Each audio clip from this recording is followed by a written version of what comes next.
Menanggapi tuduhan baru yang begitu memojokkannya, Marvin makin berang terhadap Roselka. Kau adalah pembuat fitnah, sehingga aku masuk penjara. Sentak Marvin mulai emosi. Russell yang usianya lebih tua 5 tahun dari Marvin jelas tidak terima. Kau menuduhku pembuat fitnah? Adik ipar macam apa kau ha? Berani-beraninya kau bicara seperti itu. Russell langsung duduk pas di hadapan Marvin. Marvin menggagahkan diri dan berkata, aku punya bukti bahwa kau bersama Raymond yang merencanakan semuanya.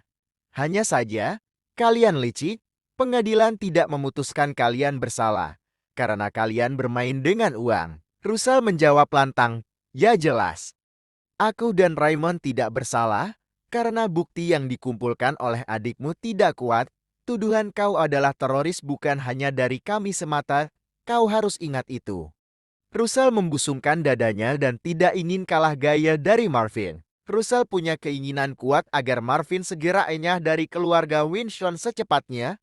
Jika sudah terjadi, Harvard Corp baru akan memberikan bantuan dalam upaya penyediaan suplai minyak mentah untuk Winston. Russell meneruskan, dalam waktu 3 bulan ke depan, jika Harvard Corp tidak menyuplai minyak mentah ke Winston, hampir dipastikan Winston, satu-satunya bisnis kecil milik keluarga Winston ini, bisa bangkrut. Selaku manajer umum Winston, dia punya peranan penting dalam perkembangan bisnis keluarganya.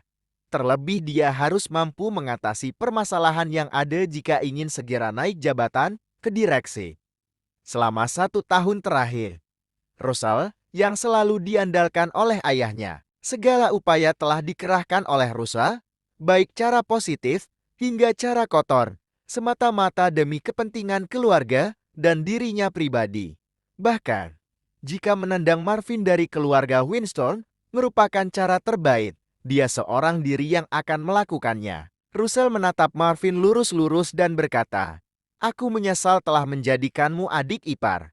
Aku kira kau akan menjadi pahlawan bagi keluarga kami, ternyata kau hanya pembawa sial, Marvin. Sumetnya sarkas. Matanya setajam silet. Namun, Jennifer tidak terima suaminya dianggap pembawa sial. Kang, bicara apa kau? Tolong hargai suamiku, bagaimanapun, dia tetap saudara iparmu. Sekarang, jangan mentang-mentang dia. Russell naik pitan dan langsung menyergap. Diam kau, Jennifer. Ini urusan laki-laki. Sembari menatap Marvin, dia mendengus jengkel. Ya, sebelum dia menjadi terhina seperti sekarang. Marvin meluaskan pandangan kepada 4 orang tersebut. Russell berniat jahat padaku. Derek berang. Marvin, apa yang kau bicarakan? Berhenti kau buat masalah lagi. Jelas-jelas pengadilan tidak menetapkan Russell bersalah. Elena menimpali betul. Kau berhenti bilang kalau putraku telah menebar fitnah. Pada saat tuduhan teroris tersebut naik ke permukaan, memang ada banyak orang yang terlibat. Sampai-sampai karyawan Rock Electra sendiri juga telah menaikkan tuduhan tersebut. Dan terparah adalah dari pihak pemerintah. Karena isu terorisme merupakan isu yang paling berbahaya. Pemerintah akan mengambil langkah cepat dan menindak tegas. Keluarga Winston langsung melimpahkan tuduhan tersebut kepada pribadi Marvin seorang tanpa mereka terlibat di dalamnya. Alasannya, karena keluarga Winston tidak ingin terseret dalam kasus tersebut. Cekcok mulut antara Marvin dan Russell tak terelakkan. Situasi makin memanas. Jika kau masih menuduhku sebagai dalang fitnah itu, aku tidak akan pernah memaafkanmu. Sentak Russell sambil mengerutkan bibir karena terbawa emosi. Apapun keputusan pengadilan, kau tetap dalangnya, Russell. Aku akan buat perhitungan. Marvin naik darahnya. Kau mengancamku, ha? Itu bukan ancaman, tapi pembuktian. Kita lihat nanti siapa yang memang salah. Russell berdiri. Dia mengecek ponselnya sebentar. Seharusnya Raymond sudah datang. Lagi di mana dia? Batinnya, dia menatap wajah Marvin dan berkata, apa yang mau kau buktikan, ipar sampah? Kau hanya mantan seorang napi yang tidak akan berguna, bahkan bisnis keluargamu sendiri sedang terpincang-pincang sekarang kekurangan dana. Info soal Rock Electra sedang krisis telah diketahui banyak orang di Glorystone.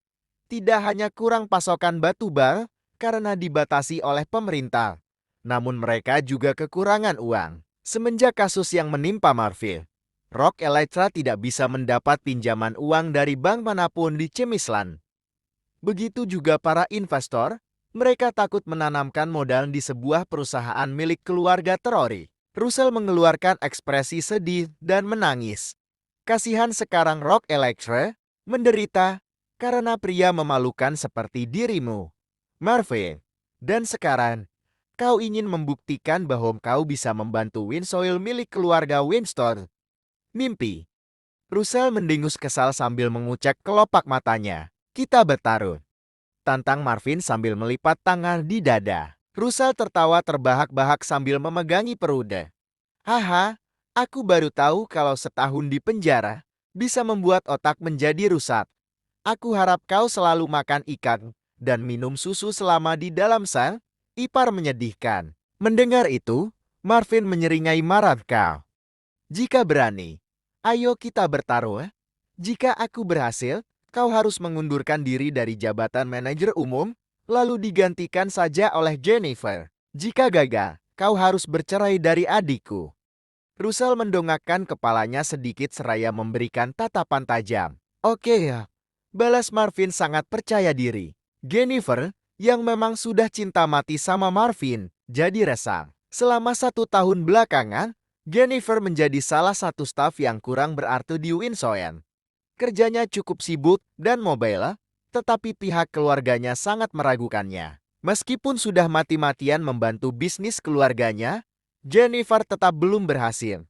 Ada tawaran gila dari keluarga Harford, tetapi dia menolak, bahkan kupingnya terasa bising mendengarkan tawaran itu. Selama berbulan-bulan, Jennifer masih setia. Dia menatap gelisan dan berkata lirih, "Suamiku, hentikan, resikonya sangat besar. Apa kau rela bercerai dariku?" Mata Jennifer berkaca-kaca karena saking khawatirnya. Marvin menoleh ke istrinya dan berkata lembut, "Jennifer, percayalah padaku, Winsoil masih punya waktu 3 bulan lagi untuk bertahan. Setelah itu, aku yang akan menutupi semua kekurangan Winsoil tanpa harus meminta bantuan dari keluarga Harvard." Marvin menatapnya sangat serius dan terus meyakinkan istrinya dengan sepenuh keyakinan. Aku tidak ingin kau hanya menjadi alat yang dimainkan, baik oleh Rosa maupun oleh Raymond. Tiba-tiba Jennifer terhenyak. Aku tidak mengerti apa maksudmu, Marvin. Matanya bertanya-tanya penuh heran. Apa maksudnya diperalat? Tapi suatu saat nanti Jennifer pasti akan mengetahuinya, cepat atau lambat. Russell tidak setuju. Dia memandang kedua orang tuanya dan berkata, "Ayan, Ibu, saksikanlah menantu pilihan kalian berdua." Mulutnya begitu kotor. Russell adalah satu-satunya orang yang dari awal sudah menaruh kebencian terhadap Marvin. Dialah orang yang menghasut keluarganya agar turut membenci Marvin. Alasannya jelas, karena dia lebih setuju jika keluarga Winston bergandengan dengan keluarga Harvard. Beberapa saat kemudian, ada Porsche merah masuk. "Selamat pagi, keluarga Winston," sapa Raymond, putra tunggal sang konglomerat Harvard. Dia membawa mawar terbaik seharga $100 buat Jennifer.